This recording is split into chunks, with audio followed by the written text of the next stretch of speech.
So we're going to look at a pretty common problem in alternative data, which is you have multiple sources that try to measure the same quantity. In this case, say as an example, credit card spend data sets measuring how U.S. consumers are spending money. And you'll often find that these will diverge on a given day due to some type of error in one data set or the other, or perhaps due to some actual change in spending habits between the two samples. So here we'll have two anonymized data sources, source 1 and source 2, which are both credit card data sets, and they represent different samples of the U.S. population. And we'll say that there has been some kind of divergence between the two. I won't be too specific what it is to the model, but really like any kind of data QC tool could identify when the trends start to diverge. And I'll ask Sphinx to go investigate what seems to have changed, make me some plots that justify a conclusion as to what the error modality now is, which data set has had an error and why is it different. And I will also give it the additional constraint that since this is large alternative data, to try to use SQL to manipulate the raw data where possible, rather than trying to pull it down into Python, which may work, but will certainly be quite a bit slower. So we'll get started with this analysis.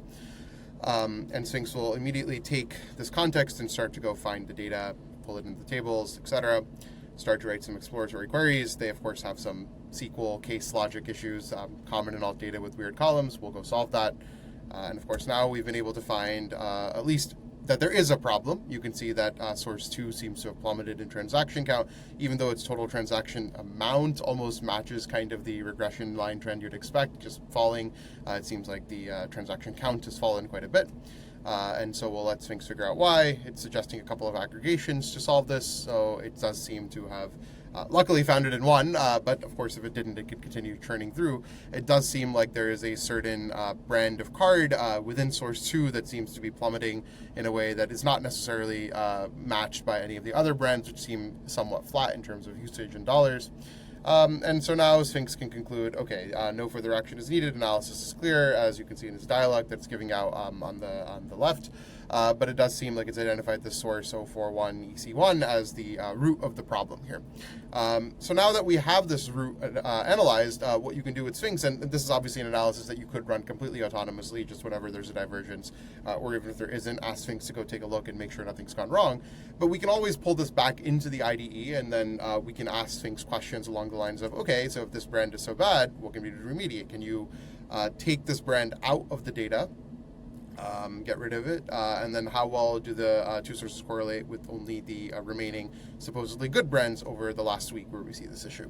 So Sphinx will go do this again in SQL, write the queries, etc., and figure out that, okay, these data sets are now 99.7% correlated.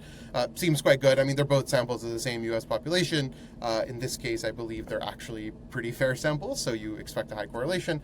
And just as a small follow-up, we can see what the correlation would be if we left the bad brand in the data, and that would be about the same query, but significantly lower, right? Only a 90% correlation. And when you're expecting large samples of the U.S. population, you should certainly expect that you would have quite a high correlation on their total spend, at least. Of course, we can follow this up by breaking it down by brand, by breaking it down by the merchant that's being transacted with, etc. But really, this gives us the first line of defense to triage problems, identify them, and then also evaluate remediation strategies very quickly without needing to go through a lot of manual effort on that front.